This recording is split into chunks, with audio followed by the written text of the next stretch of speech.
and welcome to GreyNoise University. I am Michael Sargovakian, and this module is part of our GreyNoise Product Overview training series. In this module, we will be covering the GreyNoise classifications and how you should handle IPs based on that classification. Doing our query for the IP addresses we've seen scan the internet over the past day, we can see here on the left-hand side a breakdown of how the over 200,000 IP addresses are classified. The three classifications are unknown, malicious, or benign. Let's start by looking at one of these malicious IPs. All malicious IPs will be tagged with this malicious tag and be flagged in red. So why is it classified as such? A malicious classification is determined by its associated tags, which capture behaviors that we've observed an IP address executing.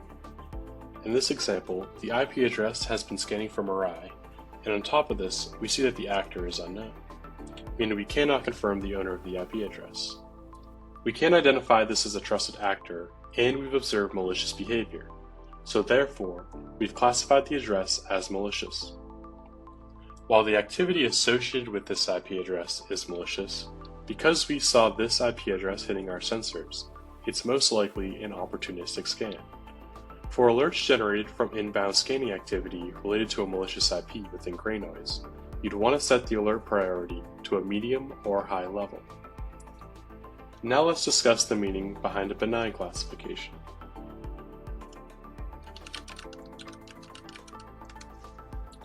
Benign IP addresses are where you will find actors like Shodan, Census, Alpha Strike Labs, all actors who we know scan the internet in good faith.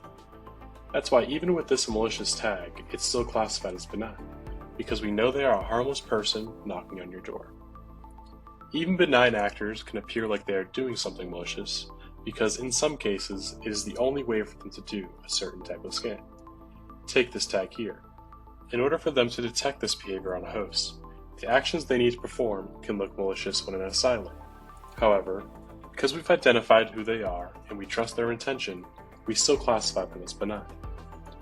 Since we know this is a legitimate company, search engine, security research organization, university, or individual, GreyNoise indicates the actor is not malicious in nature.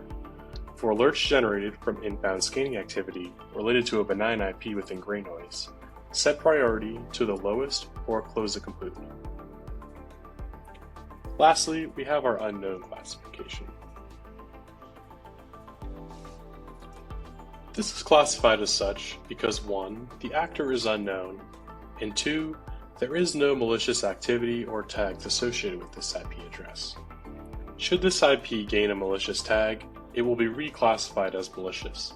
Again, this was most likely an opportunistic attack and can be set to a low or medium level to your priorities. If you've made a few IP lookups already on your own, there's a chance you'd come across this page. In this case, I queried for an IP that doesn't have an IP details page. In other words, GreyNoise hasn't seen it hitting its sensors, ultimately meaning GreyNoise has not observed this IP mass scan the internet. In response, this could be indicative that the attack on your system may be targeted. For alerts generated from inbound scanning activity related to an unidentified IP within GreyNoise, these should be triaged to the top of your priority list. If you need a little refresher on how GreyNoise does its classifications, you can review the Understanding GreyNoise Classifications article on our documentation site. This concludes this training module. If you have any questions on the topic covered, please reach out to support@greynoise.io.